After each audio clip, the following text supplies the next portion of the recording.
everyone, this is Tatum and Sydney, and welcome back to the Welcome Table. Today we are joined by Angeline Dukes, a fourth-year Ph.D. student in the Department of Neurobiology and Behavior, whose research primarily focuses on the long-term effects that nicotine and THC have on an adolescent brain. Dukes also went viral last July in the height of the Black Lives Matter movement with her #BlackInNeuro tweet that pointed out the need to highlight the successes and wants of the Black community within STEM-related fields. In a matter of months, her tweet inspired the creation of the inaugural Black in Neuro Week, which highlights just that and more, while providing a networking and educational space for Black undergraduates, graduate students, postdoctorate researchers, and faculty members. We are so excited to be speaking with you today. How are you? I'm doing well. How are y'all doing? Doing good. Well, thank you. Yeah, and then before we get started with the interview, we do like a little show and tell portion of the show. And I'm going to go for the show and tell this week. So I bought actually a gift from Tatum, and it hangs in my room normally. So this is a Black Lives Matter flag. I love it so much. Yeah, it's really cute, and I like the writing, I like the lettering, and also I like what it signifies, obviously. And Tatum got this for me like last summer during the height of the Black Lives Matter movement. It's been hanging in my room ever since. I love this so much. I love what it symbolizes. That's beautiful. Yeah. What did you bring to show for us today? I actually have something fairly similar. So this is a pin, and it's from Photon Art. It says Black Lives Matter, do your research. So Photon is a company that's ran by two scientists, Christine Liu and Tara, and Christine is actually one of the Black and Neuro co-founders as well. And yeah, they have this company. They make like all these really cool jewelry and like science art pins, and they just really make science and art merge together and make it really accessible for everyone. And yeah, so this pin they actually created last summer as well, and the proceeds were going towards a Black-led organization, and so it's really wonderful. They're really supportive of everything, and so I really love this pin. That's awesome. That is super cool. Super cute. Yeah, that's nice. Like it symbolizes something, and it's very cute too. So yeah. That's so cool.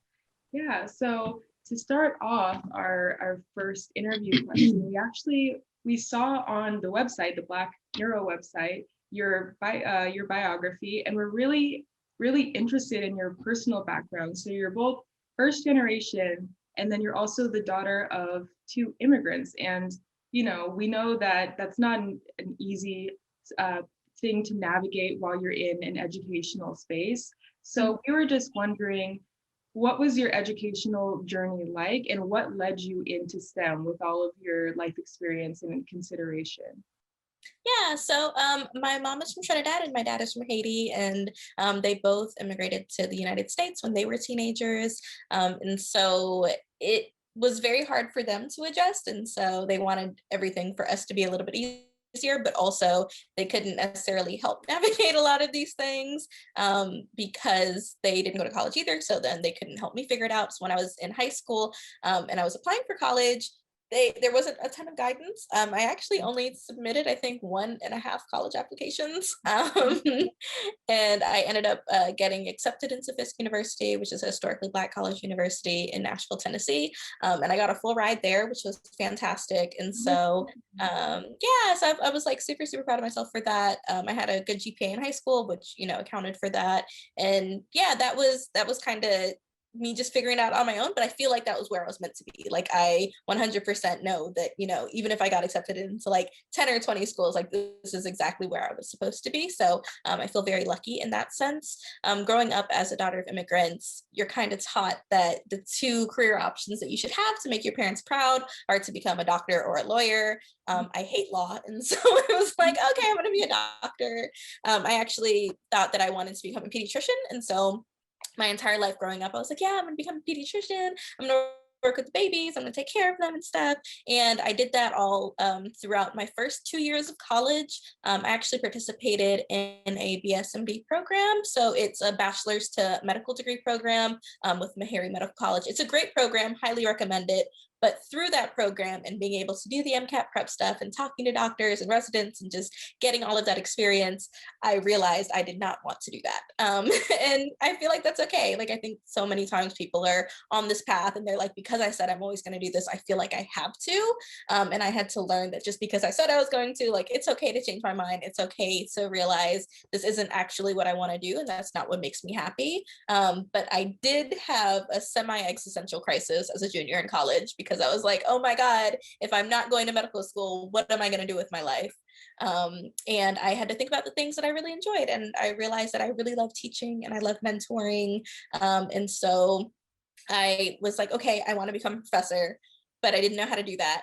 Thankfully, because I went to an HBCU, I had Black female professors, and they were the ones who were like, well, if you don't want to go to med school, you can go to grad school. I went to grad school, and I was like, okay, cool. What's grad school? And so they were the ones who helped encourage me to pursue graduate school. And so they're actually the reason that I'm here now.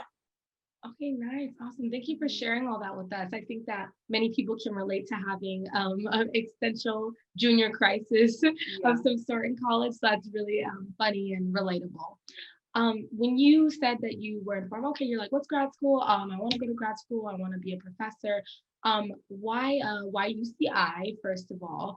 And then also you said that you went to an HBCU. You want to learn a little bit more about that environment and how it was kind of I guess the cultural shift from there to here, and then also your research and how that began. Did that begin at your HBCU, or was that more of a UC Irvine like move?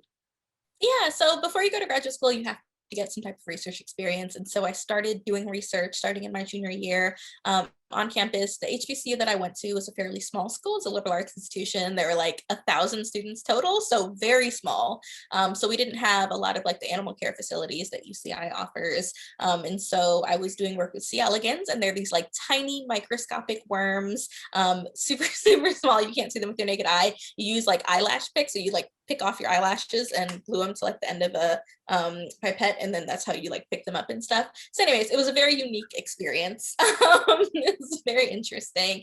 And then from that, I did a summer research program, and then I was also doing research at a research intensive university in Nashville too during the school year. So I was able to get some research experience in, although my university didn't necessarily offer that. What they did offer, however, was the support system that I needed to help encourage me. Like I said, it was mostly my Black female professors who were the ones who were like, hey, you know, it's 100% possible for you to do this. I had never seen a Black female scientist until I went to college. And so for me, that was very inspiring and very motivating for me to even see that this was an option for me.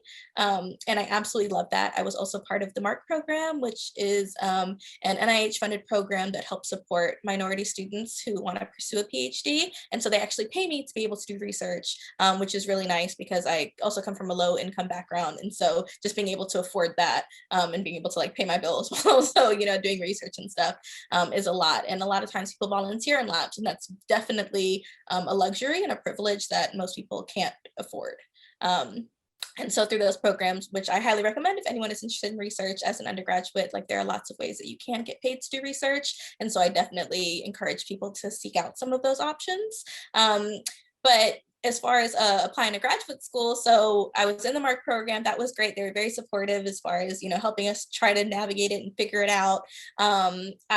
Through that program, I went to ABRCAMS, which is the annual biomedical research conference for minority students. And at ABRCAMS, they have like a graduate fair. And so there's a bunch of different, you know, graduate schools and different programs and stuff. And what's really nice is a lot of them have fee waivers. And so they had fee waivers for the applications. And so all of the schools I applied to, I only did because they gave me fee waivers. And so my graduate school application story is a little interesting. So I plan on applying to 5 schools, and it was like the day before applications were due. And I was like, I'm not applying to any, like, there's no point. Like, why would I even bother? They're not going to accept me. I don't have enough research experience. I haven't done enough. Like, there's no way. I was just freaking out, absolutely freaking out. And one of my friends was just like, the worst thing they can do is say no. And I was like, all right, I mean, I guess I don't want to hear no, but, but sure. And so I ended up submitting 4 applications. I got 3 interviews, which was really nice. And UCI was actually the first school that I interviewed at. I was incredibly nervous. I was just so freaked out.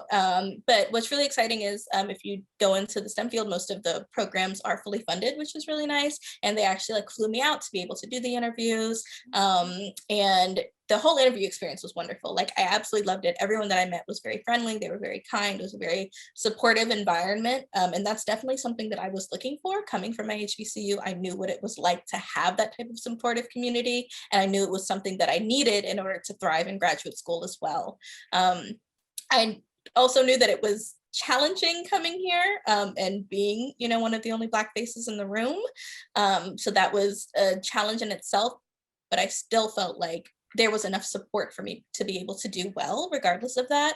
And when I asked questions about things like that, so during my interview, I asked very real questions about the things that are important to me. And some of those included, the fact that I want to go into teaching, like how supportive the department was regarding that, and also how supported I would be as a Black woman here. And they directed me to like Decade, which is the diverse educational community and doctoral experience. So specifically for graduate students who are underrepresented in their fields. And that was really nice because it was a great way for me to be able to find community here. And so I really love that these resources were already in place. And so that made me feel a lot more comfortable with being able to choose here for graduate school. Right. Yeah. I mean, that's so important to have that built-in community, as you were saying, especially coming from an HBCU. And that actually brings us to our next question. In a UCI News article, you were quoted saying that you believe that it's so imperative for Black students to have Black mentors. And coming from an HBCU to a UC school, we don't have to tell you that the percentage of Black students is fairly low. Or lower than we'd like to be, obviously. And so we wanted to ask you, what is the significance of having Black mentors in this educational landscape? It's such a big deal. I feel like it makes a huge difference because it's motivation, but it's also a support system and a sense of comfort in a way. So as you know, like last summer with just everything that was going on, being a Black academic was just incredibly isolating. It was very lonely. It was very stressful. I don't have any Black faculty in my department, which is very sad, but it just made it extra hard last summer when everything was going on, right? Like I have a very supportive PI. She's absolutely wonderful, but she's not a Black woman. And just trying to explain like some of the nuances of race and like why certain things are like, it's a lot and it's draining. And when I'm already, dealing with everything on it's not something I want to have to do. I just want to be able to talk to somebody who already knows, who like already understands, who I don't have to explain all of those nuances to, who's been through it and can offer advice and support. And so that's why it's really important to have Black mentors, like even if they're not at your own institution. I feel like it's just so incredibly important to have people who have been through there, who have gone through what you're going through and can be like, look, this is how I navigated it. This is what I went through. Here are some ways that you can have a better experience and that you can thrive too.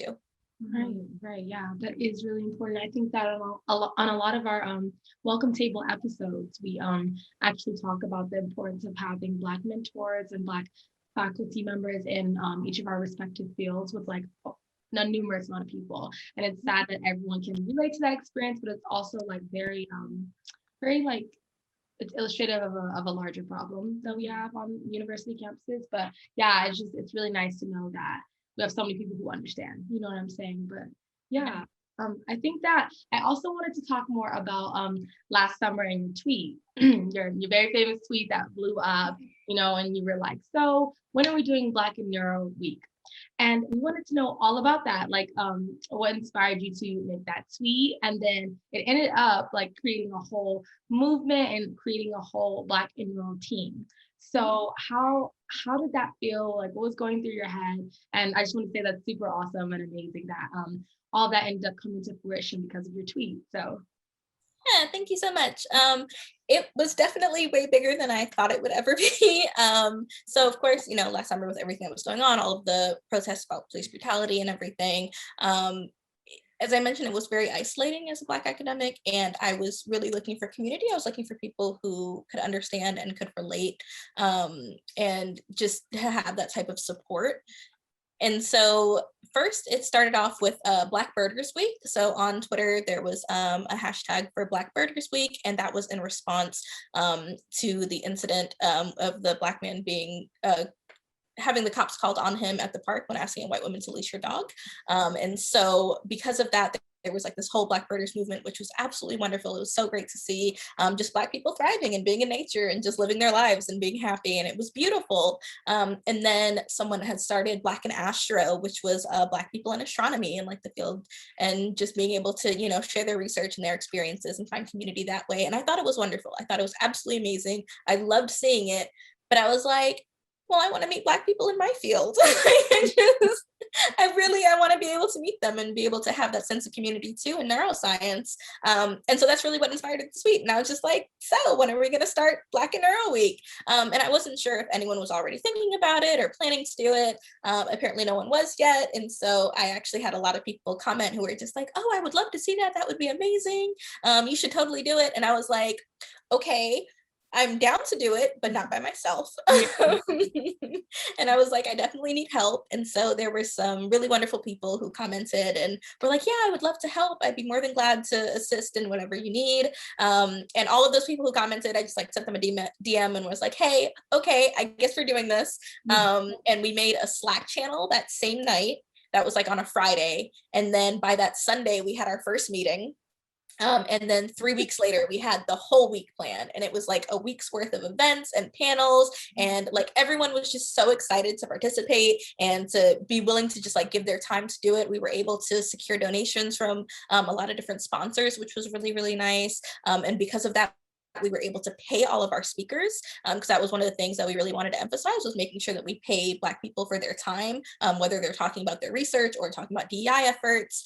They absolutely deserve to be paid for it.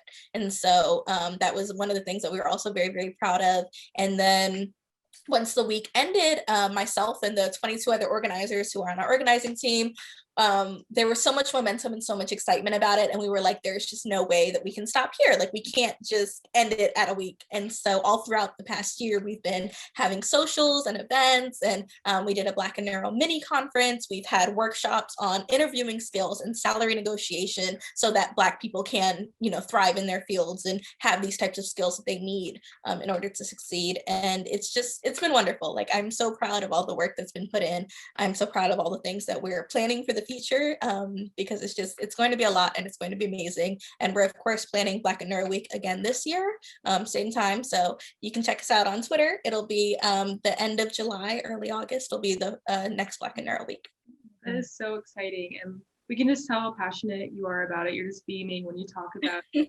We want to know, like, what are the personal takeaways that you found within this whole organizing experience with all of these like 22 people? That's a lot. That's a lot of That's people. a lot of people. Yeah, and like a lot of people showed up to these events too. So what was your personal takeaway from all of that? The biggest thing, I think, was that everyone was looking for this community. I think, you know, being sometimes the only one or two Black people like in your neuroscience department at your institution, you feel very alone. And I think everyone like across, you know, not even just in the United States, because we have organizers in Canada and in the UK at our events. We've at the Black and Neuro Mini Conference, we had people from like over 65 different countries. And so it's a lot. And everyone is like looking for this safe space where they have people that they can talk to, who can relate, who can help guide them and offer this type of support and encouragement. And I think that was just the biggest thing, was as alone as we might feel sometimes, like, we're not alone. Not by far. There are so many people out there who are willing to love you and support you and, you know, want to see you thrive and succeed. And I think that was just absolutely amazing to have that, and to know that these people are here to help. And it's not just Black people too. On our organizing team, we have a ton of non-Black allies who are absolutely wonderful and very supportive. And some of the best things they do are make sure that Black voices are centered, and that we have, you know, these safe spaces for ourselves, even within our organization. So like, if one of the Black organizers feels very strongly about something, they 100% support it.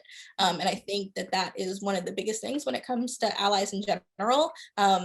And even, you know, we've had a ton of non-Black allies attend our events too. We had a whole panel that was discussing neuroracism, and a journal club talking about racism in the field of neuroscience.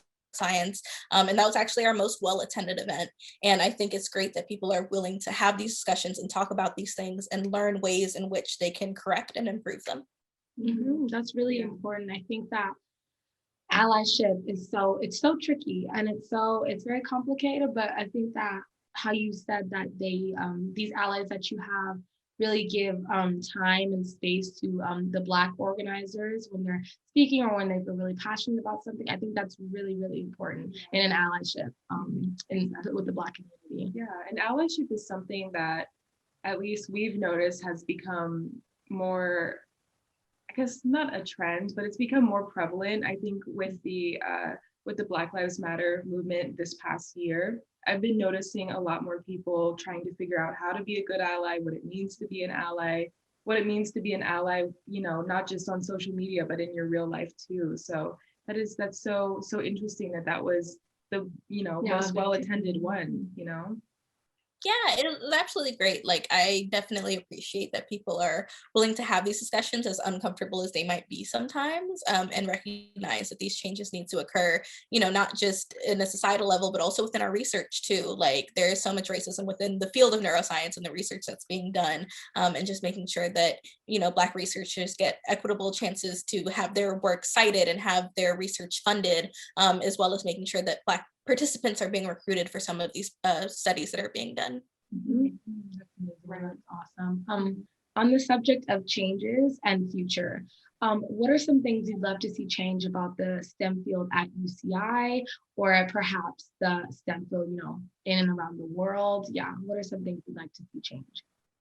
I would definitely love for a diverse group of people to be the norm. So like when it comes to panels, when it comes to inviting, speakers for a seminar series, I don't want to just see white men, right? Like, I don't want to just hear their voices and their research and their opinions on things.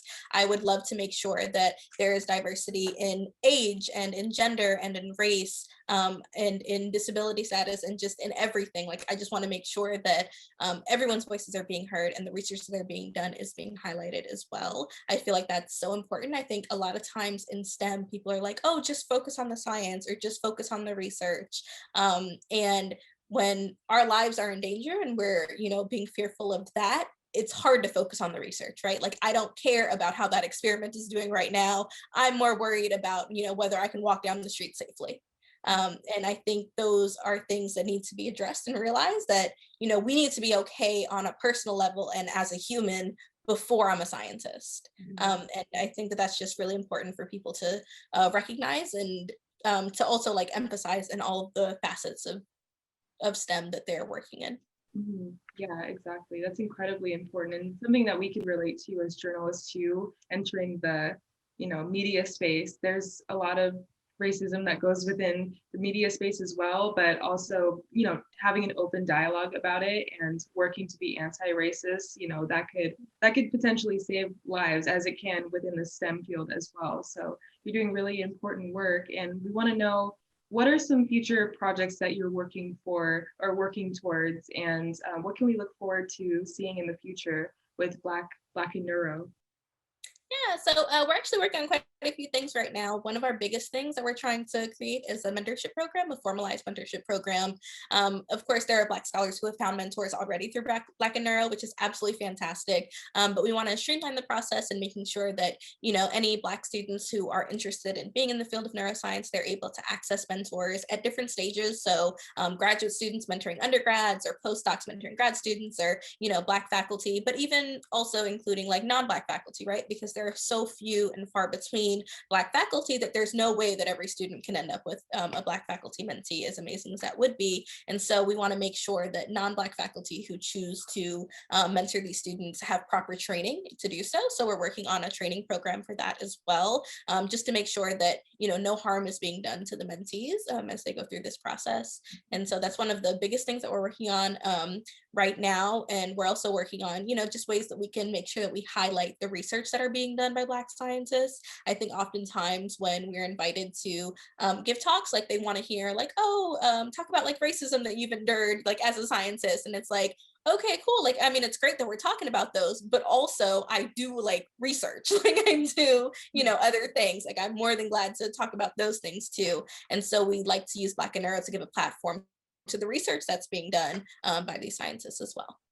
Right. Yeah, that's incredibly important too, because I feel like a lot of the time inviting Black voices into spaces kind of means teach us how not to be racist. And that's what Google is for. And I feel like a lot of the work that needs to be done is, like you said, highlighting Black work, highlighting Black research, and providing a space where we could do so safely, So yeah, I think that's really poignant and important. Yeah.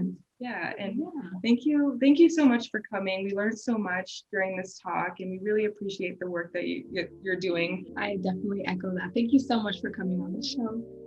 Of course, thank you so much for having me. It was wonderful. Thank you. Thank you guys so much for watching this episode of The Welcome Table. This has been Tatum and Sydney. We will catch you guys next time. Bye. Bye.